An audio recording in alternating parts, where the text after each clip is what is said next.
नमस्कार दोस्तों, स्वागत है आप सभी का हमारे यूट्यूब चैनल पे। दोस्तों, आज की वीडियो में हम स्विस संविधान की संसद के बारे में पढ़ने जा रहे हैं। स्विस संसद के बारे में पढ़ने जा रहे हैं। स्विस संविधान के द्वारा शासन के तीनों अंगों में व्यवस्थापिका अर्थात संसद को निश्चित रूप से सर्वाधिक शक्तिशाली स्थिति प्राप्त है। स्विस संघीय संसद एक शक्तिशाली विधानमंडल है और कार्यपालिका तथा संघीय न्यायाधिकरण जो है इसके अधीन है। यानी कि विधानमंडल जो वहाँ की है, व्यवस्थापिका जो है कार्यपालिका और संघीय न्यायाधिकरण यानी न्यायपालिका को के ऊपर है। परंतु संघीय संसद जो है ब्रिटिश संसद की भांति संप्रभु नहीं है। यानी कि यहाँ की जो संसद है वह सर्वोच्च नहीं है। संघात्मक व्यवस्था और कठोर संविधान के कारण इसकी शक्तियां जो है सीमित कर दी गई हैं। इसके अलावा स्विस संविधान में चूंकि लोक निर्णय और आरंभक की जो व्यवस्था की गई है उसके कारण कानून निर्माण और संवैधानिक संशोधन के संबंध में जो अंतिम शक्ति है वह जनता को प्राप्त है, विधानमंडल को नहीं। संघीय संसद को एक अन्य विशेष बात दोनों सदनों की वहाँ की संघीय संसद की एक अन्य महत्वपूर्ण बात यह है कि यहाँ पे जो दो सदन है, यहाँ पे भी द्विसदनात्मक व्यवस्थापिका है, तो यहाँ के जो दोनों सदन है उन दोनों सदनों को समान शक्तियाँ प्रदान की गई हैं। नवीन संविधान के अंतर्गत यानी कि जो 1998 में निर्मित और 1999 से जो वहाँ पे संविधान लागू किया गया है उसके अंतर्गत संघीय व्यवस्थापिका को संघीय संसद नाम दिया गया था। वहीं 1848 में जो संविधान वहाँ का लागू था जो 1998 तक चला, उस संविधान में संघीय संसद को संघीय सभा कहा जाता था। परंतु जो नवीन संविधान का निर्माण किया गया उसमें संघीय व्यवस्थापिका को संघीय संसद नाम दिया गया तथा इसके दो सदन हैं। पहला है राष्ट्रीय परिषद और दूसरा है राज्य परिषद। तो चलिए दोस्तों, राष्ट्रीय परिषद और राज्य परिषद के बारे में एक एक करके जानकारी लेते हैं।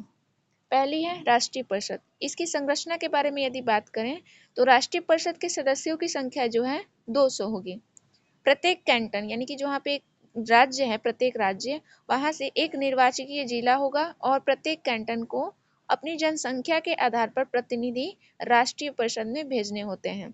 इसके साथ ही प्रत्येक कैंटन का कम से कम एक प्रतिनिधि राष्ट्रीय परिषद में अवश्य जाएगा और 4 वर्ष के पश्चात प्रत्येक 4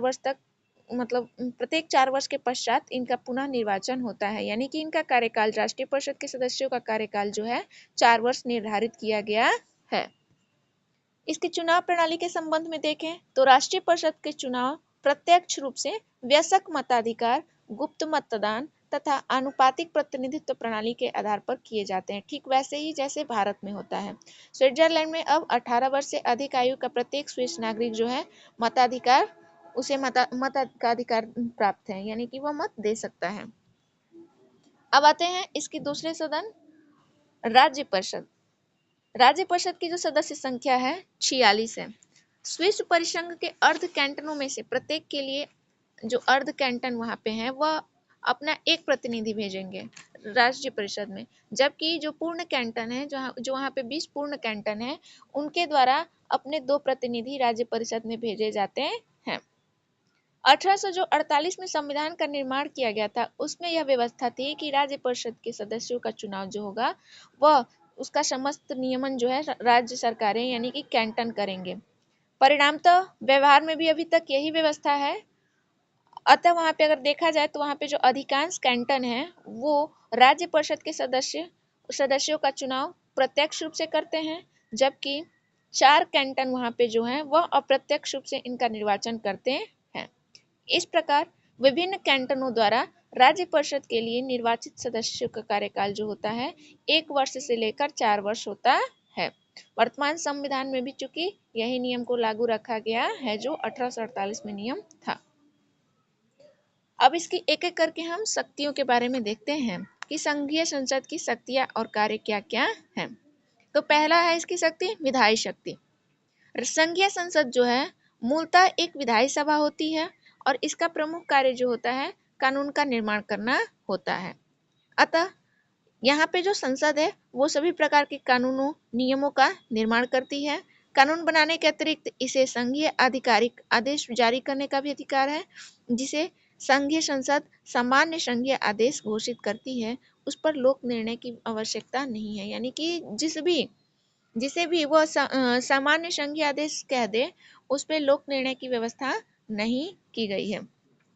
इसकी दूसरी शक्ति है संविधान में संशोधन की शक्ति। संघीय संसद संविधान में संशोधन कार्य में भी महत्वपूर्ण स्थिति रखे हुई है। प्रत्येक संशोधन प्रस्ताव जो होता है, इसके दोनों सदनों द्वारा पारित किए जाने पर ही लोक निर्णय के लिए भेजा जाता है। यानी कि दोनों सदन, उसकी राज्य परिषद और राष्ट्रीय परिषद द्वारा पारित किए जाने के पश्चात ही कोई भी संशोधन जो है, प्रस्ताव संशोधन का, वह लोक निर्णय के लिए भेजा जाएगा। जब संघीय संविधान के पूर्ण संशोधन का प्रस्ताव विचारार्थ होता है, तो संघीय संसद को भंग कर नवीन संघीय संसद का निर्वाचन आवश्यक हो जाता है। संघीय संसद की संविधान संशोधन की शक्ति पर लोक निर्णय के साथ साथ आरंभकों का भी नियंत्रण है। यदि 1 लाख स्विस मतदाता संविधान में संशोधन का प्रस्ताव करते हैं, तो संघीय संसद को उस पर विचार करना ही पड़ता है।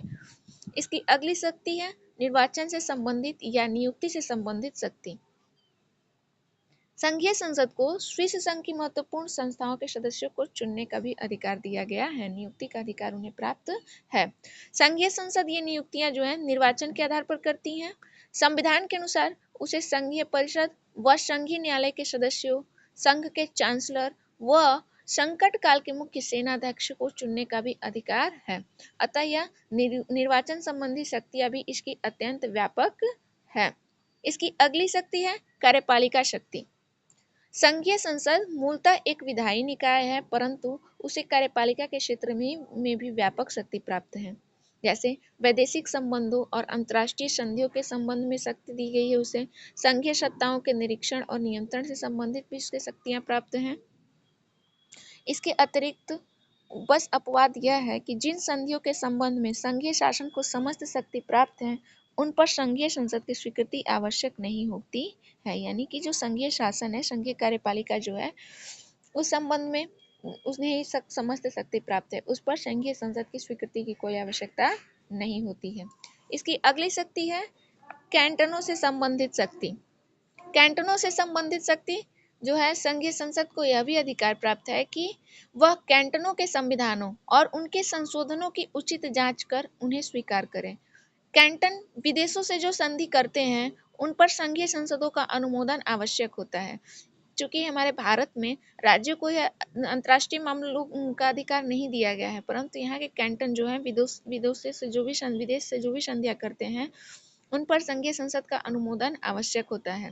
इसी प्रकार कैंटन परस्पर भी जो संधियां करते हैं, उनके बारे में संघीय संसद का अनुमोदन आवश्यक होता है।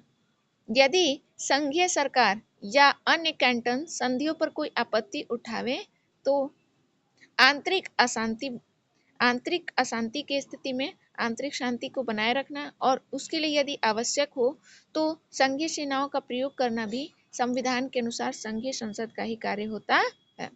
इसकी अगली शक्ति है न्यायिक शक्ति।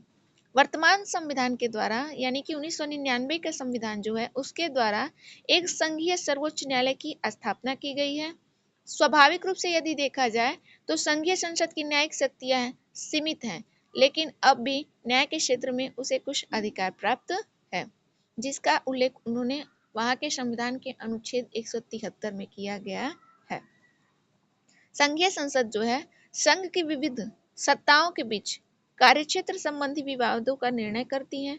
यह इसके न्यायिक शक्ति के अंतर्गत आएगा। इसके अलावा संघीय संसद अपने द्वारा जो नियुक्त अधिकारी हैं, उनके विरुद्ध कार्यवाही भी कर सकती है। संघीय संसद जो है, न्यायालयों से जो दंडित व्यक्ति हैं, उनकी क्षमा याचिकाओं पर विचार कर निर्णय करती है तथा सामूहिक क्षमादान की घोषणा भी कर सकती है। इस प्रकार दोस्तों, अगर देखा जाए तो जो स्विस संसद है, उसे विभिन्न क्षेत्रों में अत्यंत व्यापक शक्तियां प्राप्त हैं।